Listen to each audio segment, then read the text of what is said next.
여러분 혹시 지금도 이런 생각하고 계십니까? 신장이 약하다고 하면 계란도 끊어야 하고 고기도 줄여야 하고 맛있는 음식은 모두 포기해야 한다고 말입니다.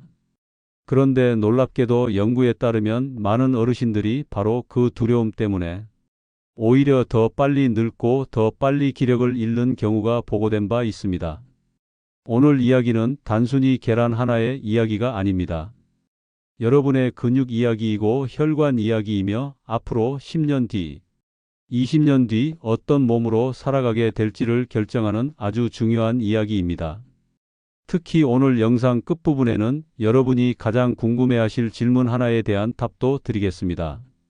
신장이 좋지 않아도 매일 먹어야 하는 단백질의 기준은 무엇인지, 그리고 많은 어르신들이 몸에 좋다고 믿고 먹는 습관 중에서 사실은 신장을 가장 지치게 만드는 진짜 범인이 무엇인지까지 아주 자세하게 알려드리겠습니다.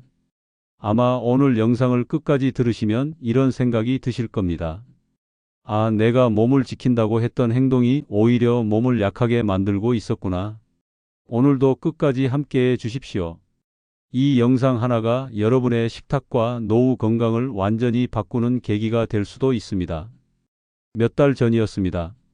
74세 김영자 어르신께서 제게 이런 말씀을 하셨습니다. 선생님, 저는 이제 계란도 안 먹고 고기도 거의 안 먹어요. 신장 수치가 떨어졌다고 해서 겁이 나더라고요. 그 말씀을 들었을 때 저는 너무 안타까웠습니다. 왜냐하면 많은 어르신들이 바로 같은 실수를 반복하고 있기 때문입니다. 김영자 어르신은 원래 굉장히 활동적인 분이셨습니다. 손주 등하교도 도와주시고 시장도 혼자 다녀오시고 동네 산책도 매일 하셨습니다. 그런데 신장 기능이 조금 떨어졌다는 이야기를 들으신 뒤부터 식사가 완전히 달라졌습니다.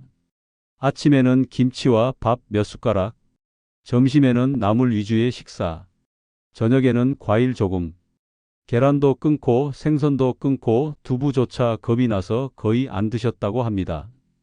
처음에는 마음이 편했다고 하셨습니다. 이제 신장을 지키고 있다고 믿으셨기 때문입니다. 하지만 몸은 전혀 다른 반응을 보였습니다. 불과 석 달 뒤부터 다리에 힘이 빠지기 시작했습니다. 계단을 오르다가 숨이 차고 밤에는 종아리에 쥐가 났습니다. 무엇보다 가장 힘들었던 건 혼자 일어서는 일이 점점 버거워졌다는 것이었습니다. 여러분, 근육은 단순히 몸매를 위한 것이 아닙니다. 근육은 생명입니다.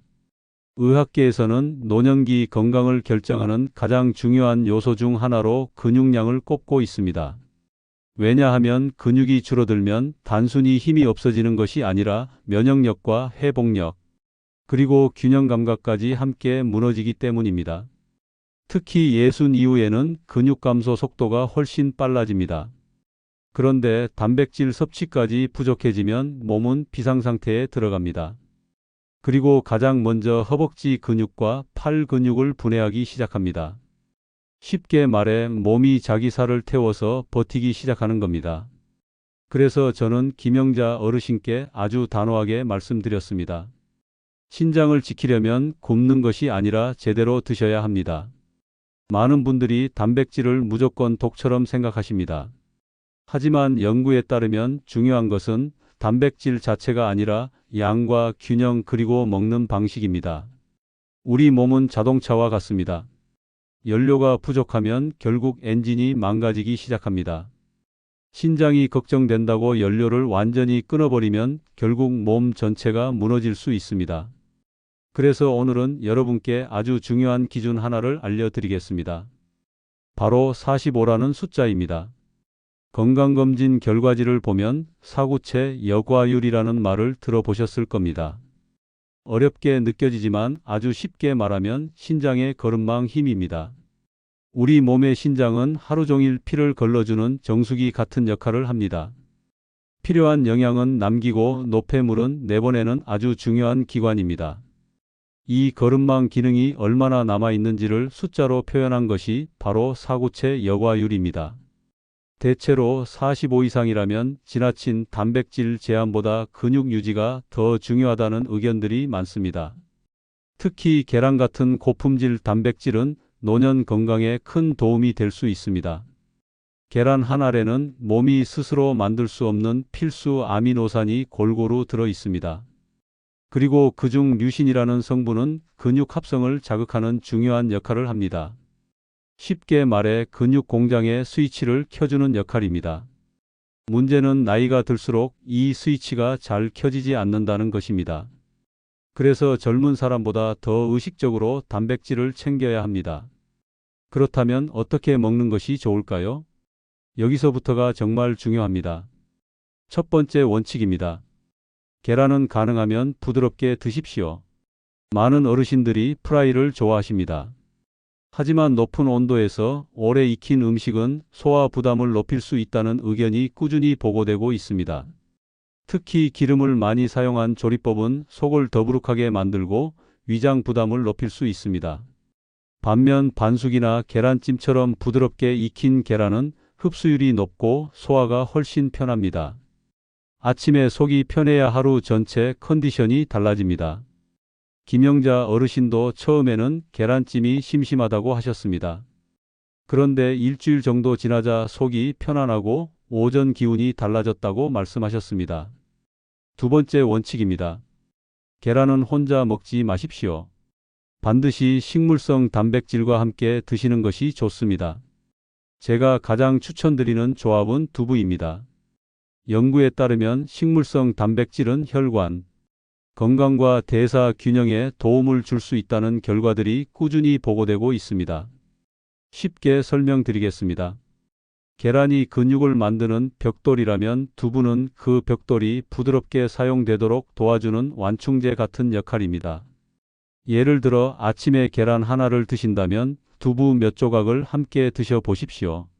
이 조합만으로도 훨씬 균형 잡힌 식사가 됩니다. 세 번째 원칙입니다. 채소를 먼저 드십시오. 많은 어르신들이 밥부터 드십니다. 하지만 식사 순서를 조금만 바꿔도 몸의 반응은 크게 달라질 수 있습니다. 채소 속 식이섬유는 장 속에서 완충 역할을 합니다. 흡수 속도를 천천히 만들어주고 혈당 변화를 보다 안정적으로 도와줄 수 있습니다. 특히 양배추나 오이, 상추 같은 부드러운 채소를 먼저 드신 뒤 단백질을 드시면 속도 훨씬 편안해질 수 있습니다. 여기서 한 가지 중요한 질문이 생깁니다. 그러면 사구체 여과율이 45 아래라면 어떻게 해야 할까요? 이 경우에는 단백질을 완전히 끊는 것이 아니라 보다 정교하게 조절해야 합니다. 특히 노른자의 빈도를 조절하는 전략이 도움이 될 수 있습니다. 노른자에는 인이라는 영양소가 풍부합니다. 인은 원래 뼈 건강에 필요한 성분입니다. 하지만 신장 기능이 많이 떨어진 경우에는 균형 조절이 어려워질 수 있습니다. 그래서 어떤 날은 전란으로 드시고 어떤 날은 흰자 위주로 드시는 방식이 활용되기도 합니다. 예를 들어 월요일, 수요일, 금요일에는 계란 전체를 드시고 나머지 날에는 흰자 위주로 드시는 식입니다. 이렇게 하면 단백질은 유지하면서 부담은 조절할 수 있습니다. 중요한 건 극단적으로 끊지 않는 것입니다. 몸은 계속해서 영양을 필요로 합니다. 특히 어르신들은 젊은 사람보다 단백질 흡수 효율이 떨어질 수 있기 때문에 더욱 신경 써야 합니다. 연구에 따르면 노년층은 체중 1kg당 더 높은 수준의 단백질 섭취가 필요할 수 있다고 알려져 있습니다. 예를 들어 몸무게가 60kg 정도라면 하루 단백질 목표를 적절히 나누어 식사마다 분배하는 것이 도움이 될 수 있습니다. 물론 정확한 기준은 개인 질환 상태에 따라 달라질 수 있으므로 반드시 전문가 상담이 필요합니다. 여기서 또 많은 분들이 물어보십니다. 계란을 매일 먹으면 콜레스테롤이 높아지는 것 아닙니까? 예전에는 이런 걱정이 굉장히 많았습니다. 하지만 최근에는 음식 속 콜레스테롤보다 전체 식습관과 생활 패턴이 훨씬 중요하다는 의견이 많아지고 있습니다. 특히 가공식품과 과도한 당류 그리고 운동 부족이 더 큰 영향을 줄 수 있다는 이야기들도 꾸준히 나오고 있습니다. 물론 이미 심혈관 질환이 있거나 특별한 질환이 있는 경우에는 반드시 개별 상담이 필요합니다. 하지만 일반적으로 균형 잡힌 식사 안에서의 계란 섭취를 무조건 두려워할 필요만은 없다는 것입니다. 오히려 더 위험한 것이 따로 있습니다. 바로 진통제의 습관적인 사용입니다. 무릎이 아프고 허리가 아프면 약국에서 쉽게 약을 사 드시는 분들이 많습니다. 그런데 일부 소염 진통제는 신장 혈류에 영향을 줄 수 있어 장기 사용 시 주의가 필요하다는 경고가 오래전부터 알려져 있습니다. 특히 탈수 상태이거나 이미 신장 기능이 떨어진 분들은 더 조심해야 합니다. 그래서 저는 어르신들께 꼭 말씀드립니다. 몸이 아프다고 무조건 참지도 마시고 무조건 약만 드시지도 마십시오. 반드시 현재 드시는 약을 점검하고 전문가와 상담하시는 것이 중요합니다. 그리고 이 물 이야기도 꼭 드려야 합니다. 많은 분들이 신장이 걱정된다고 물을 거의 안 드십니다. 그러면 오히려 몸의 순환이 더 답답해질 수 있습니다. 물론 심장질환이나 특별한 질환으로 수분 제한이 필요한 분들도 계십니다. 하지만 대부분의 경우에는 하루 동안 조금씩 나누어 물을 마시는 습관이 도움이 될 수 있습니다. 특히 아침 기상 직후 1컵, 오전 중 1컵, 오후 1컵 이렇게 나누어 마시는 습관이 중요합니다. 또 하나 절대 빼놓을 수 없는 것이 운동입니다. 근육은 쓰지 않으면 빠르게 줄어듭니다. 특히 허벅지 근육은 노년 건강의 중심입니다. 허벅지 근육은 몸의 기둥입니다. 이 기둥이 약해지면 균형 감각도 무너지고 낙상 위험도 올라갑니다. 그래서 김영자 어르신께 저는 아주 간단한 운동을 권했습니다. 의자에서 천천히 앉았다 일어나기. 하루 10번씩 3세트. 처음에는 무릎이 떨린다고 하셨습니다. 하지만 3주 정도 지나자 계단을 오를 때 훨씬 안정감이 생겼다고 말씀하셨습니다. 그리고 2달 뒤 정말 놀라운 변화가 나타났습니다. 얼굴빛이 달라졌습니다. 목소리에 힘이 생겼습니다. 무엇보다 혼자 시장을 다녀오실 수 있게 되셨습니다. 김영자 어르신께서 이런 말씀을 하셨습니다. 예전에는 먹는 게 무서웠는데 이제는 몸을 살린다는 느낌으로 먹는다고요? 바로 이것입니다. 건강은 공포로 지키는 것이 아니라 균형으로 지키는 것입니다. 이제 여러분께 실제로 도움이 될 수 있는 하루 식사 예시를 말씀드리겠습니다. 아침에는 채소를 먼저 드십시오. 양배추나 상추, 오이 같은 부드러운 채소를 먼저 드시고 그 다음 반숙 계란과 두부를 곁들여 보십시오. 여기에 잡곡밥을 소량 추가하면 훨씬 균형 잡힌 식사가 됩니다. 점심에는 생선이나 두부를 활용한 단백질 반찬을 추천드립니다. 국물은 너무 짜지 않게 드시는 것이 좋고 가능하면 건더기 위주로 드시는 습관이 도움이 될 수 있습니다. 오후에는 단 음료 대신 담백한 두유나 견과류 소량을 활용해 보십시오. 저녁에는 과식하지 마시고 채소와 살코기 위주로 가볍게 드시는 것이 좋습니다. 그리고 밤늦게 야식 드시는 습관은 꼭 줄이셔야 합니다. 몸이 회복해야 하는 시간에 계속 소화를 시키면 몸은 더 피곤해질 수 있습니다. 또 하나 중요한 것이 수면입니다. 잠을 제대로 자지 못하면 식욕 조절 호르몬과 스트레스 호르몬 균형이 흔들릴 수 있습니다. 그러면 몸은 더 쉽게 피곤해지고 근육 회복도 늦어질 수 있습니다. 그래서 밤에는 스마트폰을 오래 보지 마시고 가능하면 같은 시간에 잠드는 습관을 들여 보십시오. 여러분, 노년 건강은 어느 날 갑자기 무너지는 것이 아닙니다. 작은 습관이 쌓여서 결과가 만들어집니다. 오늘 계란 하나를 어떻게 먹느냐? 오늘 물을 얼마나 마시느냐? 오늘 몸을 얼마나 움직이느냐? 이런 작은 선택들이 결국 10년 뒤 몸의 차이를 만듭니다.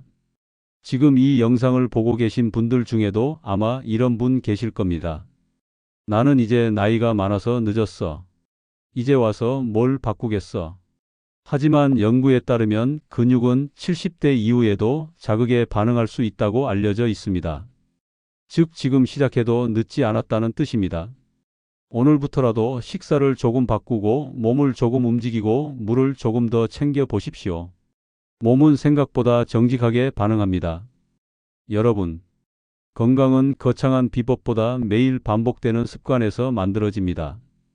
오늘 제가 말씀드린 핵심 내용을 다시 한번 정리해 드리겠습니다. 첫째, 신장이 걱정된다고 단백질을 무조건 끊지 마십시오. 둘째, 계란은 부드럽게 조리해서 드시는 것이 좋습니다. 셋째, 계란은 두부와 함께 먹으면 훨씬 균형 잡힌 식사가 될 수 있습니다. 넷째, 채소를 먼저 먹는 식사 순서를 습관화해 보십시오. 다섯째, 근육은 결국 움직여야 지켜집니다. 여섯째, 진통제의 습관적 사용은 반드시 점검해 보셔야 합니다. 여러분의 몸은 지금도 여러분의 선택을 기다리고 있습니다. 오늘 아침 식탁부터 바꿔보십시오. 계란 하나를 두려움으로 바라보지 마시고 몸을 지키는 연료로 생각해 보시기 바랍니다. 그리고 꼭 기억하십시오. 몸은 굶겨서 버티는 것이 아니라 제대로 채워야 오래 갑니다. 오늘 영상이 조금이라도 도움이 되셨다면 주변에도 꼭 공유해 주십시오. 혹시 신장이 걱정되어 식사를 제대로 못하고 계셨다면 댓글에 희망이라고 남겨주셔도 좋습니다. 그리고 마지막으로 제가 여러분께 작은 질문 하나 드리겠습니다. 오늘 영상 내용처럼 계란과 단백질을 다시 제대로 챙겨 드실 생각이 드셨다면 댓글에 1번을 남겨주십시오. 아직은 조금 걱정되고 망설여지신다면 2번이라고 남겨주셔도 괜찮습니다. 여러분의 댓글 하나하나를 보면서 다음 영상도 더 정성껏 준비하겠습니다. 긴 시간 함께 해주셔서 진심으로 감사합니다. 여러분의 건강한 100세 인생을 늘 응원하겠습니다.